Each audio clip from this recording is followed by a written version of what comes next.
First time ngang sumakay ng jeep ng Indianang biyanan at hipag ko at ipapakita ko nga sa inyo ang naging reaksyon nila nung pinatikim ko nga sa kanila ang pansit.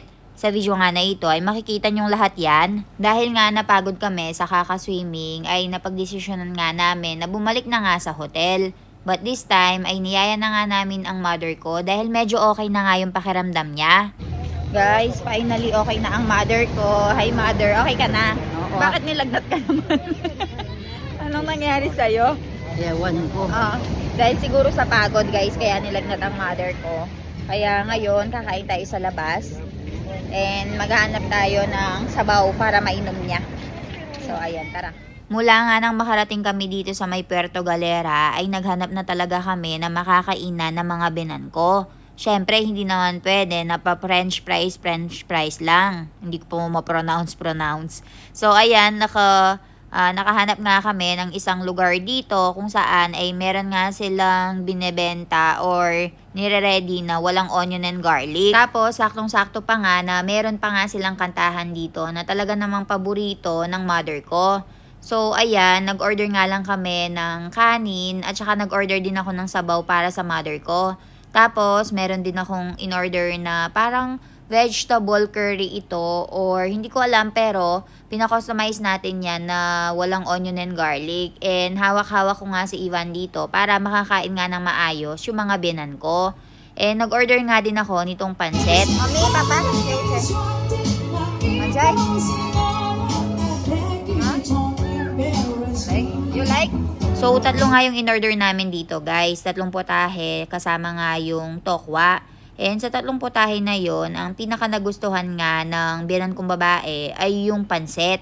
Tapos, yung biyanan ko namang lalaki, ang nagustuhan niya ay yung vegetable curry. Si Jano guys, dahil nakakain nga siya ng onion and garlic, walang masyadong problema sa kanya. At gusto nga niya yung mga pagkain dito sa Pilipinas. Kinabukasan nga nun guys, ay maaga nga din kaming nag-ready dahil ito nga yung araw kung saan ay mag-island hopping kami.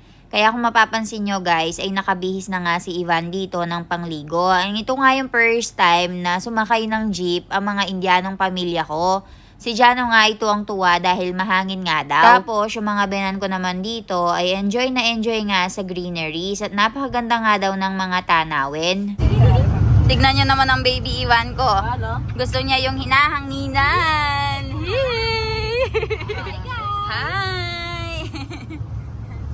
Ayan, Pilipinong-Pilipino. Pareho sila ng mother ko na nakatokong.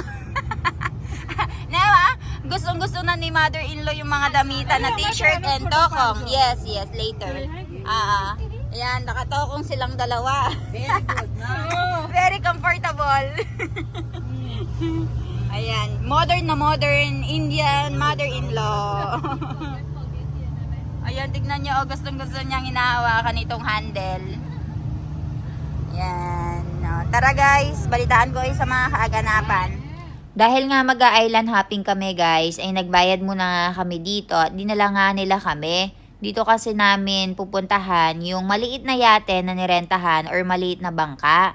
And dahil nga sobrang mahangin ay nakatulog nga din si Baby Ivan. And tignan nyo naman ang mga binan ko guys. Sobrang ganda nga ng mga pormahan nila, lalo na si Janu. Nakakapagsuot nga siya ng mga may ikling damit dito. Kasi, gaya nga ng sabi ko sa inyo ng paulit-ulit, sa India ay medyo conservative nga. And yung binan ko nga din na babae ay nakakapagsuot na ng tokong. Kasi sa village kami nakatira guys, kaya naman ay wala kaming masyadong kalayaan na magsuot ng mga maliliit na damit dahil baka ma-judge nga kami ng mga kapitbahay namin.